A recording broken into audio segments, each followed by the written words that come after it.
Hey everybody, welcome back to the channel. My name is Eric and I am the Fraudiophile. This is the channel where we talk about records, music, audio equipment, and everything in between. First and foremost, I want to thank everybody who's started watching the channel. My subscriber count has gone up more than I could have ever imagined. And if you like what you see here, please go ahead and like, comment, and subscribe to the channel. So today, we're going to talk about one of my favorite subjects when it comes to music, and that is grunge or grunge adjacent music. Personally, I hate the term grunge. I think it's more of a marketing term that was used by MTV and the labels and marketing groups to sell products rather than what the music was all about. Obviously, when we're talking about grunge and grunge adjacent music, we're talking about the Seattle sound. Early 90s, myself, I graduated high school in 1994. So for me, this was the formative years of learning about music and what I really like. So yeah, these are a bunch of my favorite records. We're gonna go with my 10 records that I like the most when it comes to grunge music or grunge adjacent. We're also gonna have Shaunas Pick at the end for the one that my wife picked out. So gonna run through these in chronological order. If you agree with me, let me know in the comments. If you think I'm an idiot, go ahead and call me an idiot in the comments. Tell me what music you like, what should have been on this list that's not here. So let's get started. Chronological order from August 27th of 1991, the record that one of the records that truly changed my life, Pearl Jam's 10. So I think my biggest memory of this was hearing this in a hockey locker room, just hearing the bass thudding from the bass drum, like what is this? Absolutely loved it immediately. Went out the next day, I believe. Bought this on CD at my favorite record store from growing up called Face the Music. Not a whole lot that needs to be said about this album, right? I mean, if you're watching this channel, I'm sure you've listened to this more than once. If I had to guess the albums that I've played the most in my life, this has to be right up there. Hundreds and hundreds and hundreds of times that I've listened to this. Really kind of got things rolling along, obviously, with Nirvana's Nevermind. We'll get back to Nirvana later. But this was the one that really got me into this heavier type of music. So, Pearl Jam's 10. Next up, not even 2 months later, from October 8th, 1991. Soundgarden, number 2 from the big four of the grunge scene. What I like about Bad Motorfinger is just it's different than what you hear on 10, or think of Nirvana, especially Nevermind, being much more poppy. This is just sludgier. It's just a little thicker. Everything's in drop D tuning on here. Cornell's songwriting just has such a darkness to it, but still with that pop sensibility and just great melodies on this. So Soundgarden, Bad Motorfinger, Slaves and Bulldozers probably is my favorite song off of this album. Rusty Cage be another one that's one of my favorites. But fantastic record. Personally, didn't really like where Soundgarden went after this. I like their little thicker sound. They got a little too poppy for my liking, but this is an absolute masterpiece. Let's run to June of 92, so we'll fast forward a little bit. A band that I don't think gets enough credit for how good they are is Helmet, and this is Meantime. So a couple of the bigger songs off of here were Unsung is the one most people would know, and then In the Meantime as well.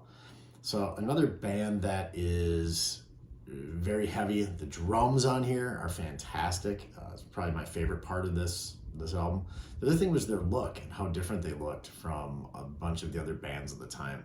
And you think of Chris Cornell and Eddie Vedder with their long hair, dressing in their thrift shop clothes. Helmet was the opposite. These guys were some clean-cut looking guys in like polo shirts playing heavy music, which was something I had never experienced at the time. So yeah, Helmet, Meantime, this is number 3 chronologically on my list. Let's go with a compilation next. Again, I talked about marketing earlier. Singles, the soundtrack to the movie.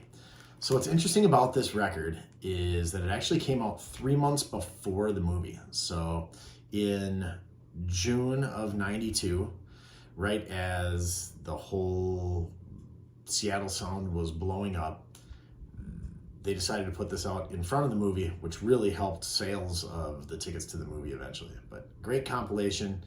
Again, I'm sure you've heard this. Alice in Chains, Pearl Jam, Soundgarden, I'm a big Replacements fan, so the Paul Westerberg tracks that are on here are fantastic, as well as Drown from the Smashing Pumpkins, which is one of my favorite songs of all time. It's amazing that they just were like, yeah, hey, let's throw this on a soundtrack, rather than putting it on one of their own albums.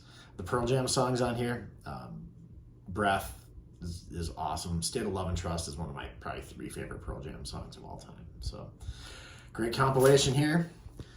One of the bands that had a song on that compilation,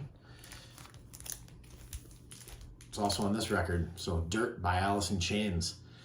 You want to talk about a dark record? I mean, this record is just truly all about death. I mean, every single song is dark. There's nothing uplifting on this album.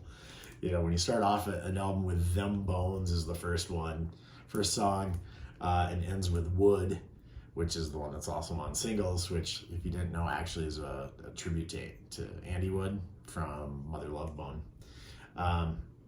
Just great album from beginning to end. The guitar sounds on here are fantastic.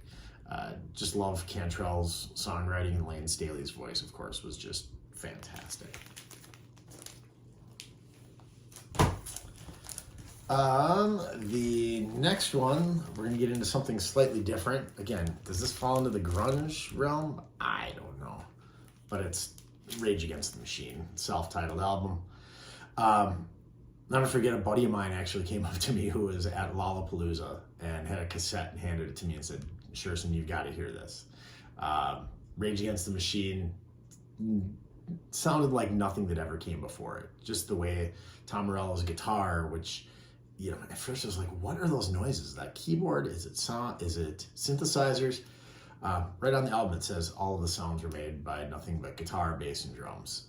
So pretty groundbreaking for what he did, and just the Zach De La Rocha's vocals are ridiculous. So an album I play still all the time today. Yeah, not much more needs to be said about Rage. This one came out in November of 1992. Next one, again, not a Seattle band. One of my favorite bands who I've still listened to nonstop, Dinosaur Jr. This is Where You Been. If I had to pick a favorite Dinosaur record, this is it. Again, this is probably behind 10, the album I've listened to probably the second most in my entire life. Love Jay Mascis, love his songwriting. The guitar work on this is absolutely ridiculous.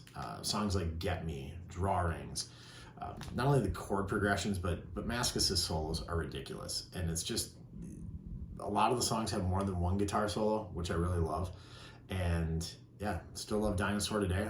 Might actually go see him in a couple of months. And if you've never been to a Dinosaur Jr. show and you're going, take earplugs. Saw him a few years ago at First Avenue in Minneapolis. The loudest show I've ever been to. But fantastic band. Love Dinosaur. That one came out in February of 1993. Next one, which was probably the biggest album of this genre from 1993, from July of 93. Smashing Pumpkins, Siamese Dream. I think everybody has an opinion about Billy Corgan, good or bad. I love his songwriting. From Gish to Siamese Dream to Melancholy. After that, it falls off a little bit for me. They still put on a heck of a show when they play.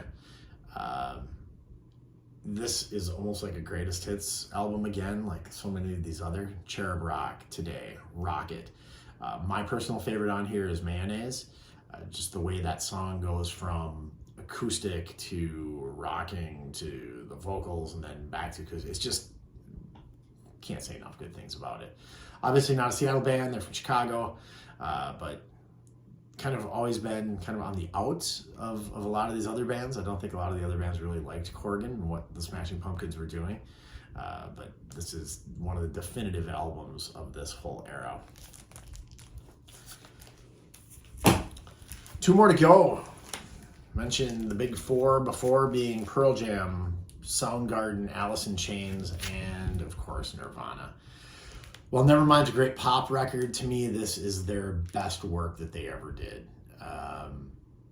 Louder, noisier, Steve Albini recorded. Just, it's the way a rock record should be. And to me, this is the best work that Cobain ever had with his songwriting. Obviously, Dave Grohl's drumming is unbelievable, and then Chris Novoselic's bass playing as well is fabulous. Favorite songs on here: Francis Farmer Will Have a Revenge on Seattle, Penny Royalty, Heart Shaped Box. Just a ton of great songs on this. And staying close to home, or staying close to with that record, really what I consider the end of the grunge era. Everything afterwards to me falls into more like alternative rock. I wouldn't consider it grunge, and that's going to be Holes Live Through This. I know this one is controversial for a lot of people. This came out on April 12th, 1994, 1 week after Cobain's suicide. I love the songwriting on here. I love the guitars. I love Patty Schimmel's drums. It's just a great record. You know, it starts with Violet, and the screams that Courtney Love has on that first song are just guttural. I mean, it's awesome. But I know a lot of people don't like this album. A lot of people wouldn't consider this as part of that genre. I think it's great. I still listen to it all the time. So those are my 10. Let's go with Shaunas Pick. We let Shaunas pick a record every time we do one of these top 10s. Without hesitation, she said Stone Temple Pilots, Purple. Again, another one that some people like, some people don't like it quite as much. A lot of people thought Pilots were kind of derivative of some of the other bands going on, but really they came out right at the same time. You know, the songwriting is unbelievably good. You know, the DeLeo brothers, the writing that they did is fabulous. Scott Weiland's voice obviously is fantastic. Personally, this is my favorite Pilots record as well. I know a lot of people like Core. I just felt that the songwriting is better on this, and it's just a better overall album. So those are all of my favorites. Again, like I said, let me know in the comments, what are your favorite albums of the time? Let me know if you like grunge, if you like the term. Yeah, if you like what you see here, again, thank you very much for watching. If you like what you see here, please subscribe to the channel, and we will see you next time.